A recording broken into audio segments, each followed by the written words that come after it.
તમારા માટે હું ફરીથી નવો વિડીયો લઈને આવ્યો છું મિત્રો. ચાલો બતાડું. પંજાબી વેજીટેબલ કોફતા કરીનું સબ્જી બનાવવાની રેસીપી. કોફતા રેડી કરશું મિત્રો. કુબી ગાજરને આવી રીતે ઝીણા સંભાળી અને રેડી કરવાના. એ બાફેલા બટાકાને પણ નાખી દેવાના. અડધું પનીરને પણ આવી રીતે છીણી અને રેડી કરવાનું, ઉપર નાખી દેવાનું. બધા પનીરને આવી રીતે છીણી અને મિક્સ કરી દેવાનું ઉપર. મિત્રો અડધી વાટકી ચણાનો લોટ નાખી દેવાનો ઉપરથી. એની અંદર અડધી વાટકી કોર્નફ્લાવર પણ નાખી દેવાનું. 1 ચમચી લાલ મરચું પાવડર, 1 ચમચી ધાણા પાવડર, 1 ચમચી ગરમ મસાલો ઉપરથી નાખી મિક્સ. કસ્તુરી મેથી પણ હાથથી મસળી અને નાખી દેવાની. એની ઉપર લીલા ધાણા પણ નાખી દેવાના. થોડી ખાંડ નાખી દેવાની ઉપરથી. મીઠું નાખી દેવાનું માપસર. બધું નાખ્યા પછી આપણે મસળી અને મિક્સ કરી નાખવાનું બધાને બેટરને. આ ટાઈપનું કડક જ રાખવાનું અને એકદમ હાથથી મસળી અને આ ટાઈપના બધા રેડી કરી કોફતા આવી રીતે રેડી કરવાના. તવીમાં તેલ લઈ અને આવી રીતે કોફતા બધા તળી નાખવાના. આપણે તાપ થોડોક વધારે રાખવાનો જેથી જલ્દી ચડી જાય.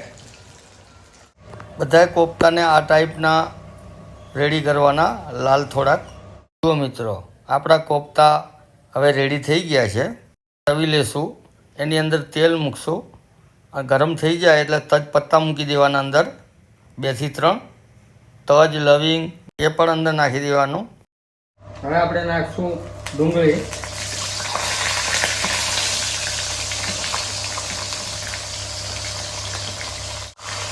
જો એના માટે આપણે જોશે ડુંગળી, મગજતરીના બી, કાજુ, લસણ, આદુ અને ટામેટાં. આ ટાઈપની થોડીક લાલ થાય એટલે એની અંદર લસણ અને આદુ નાખી દેવાનું મિત્રો.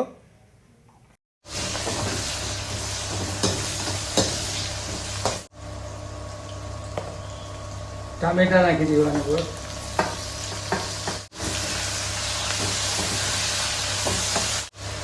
કાજુ અને મગજતરીના બી પણ નાખી દેવાના અંદર. હાથથી મસળી અને કસ્તુરી મેથી નાખી દેવાની. કિચન કિંગ મસાલો પણ નાખી દેવાનો. લાલ મરચાં નાખી દેવાનું ઉપરથી.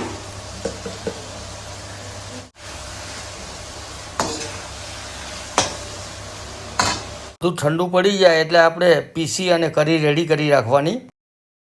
તવી લેવાની, એની અંદર ઓઇલ નાખી દેવાનું. મિત્રો જીરું નાખી દેવાનું અંદર.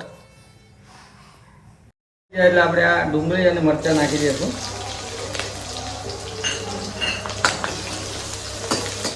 ડુંગળી આપણી સતળાઈ જાય એટલે આપણે ગ્રેવી બનાવી હતી એ નાખી દઈશું. આપણે અડધો ગ્લાસ પાણી પણ નાખી દેવાનું. હળદર નાખી દેવાની.